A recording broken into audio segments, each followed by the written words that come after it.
ألم تر كيف فعل ربك بأصحاب الفيل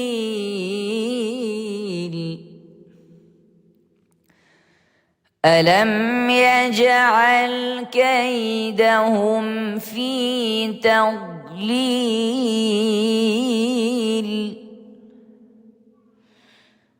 وأرسل عليهم طيرا أبابيل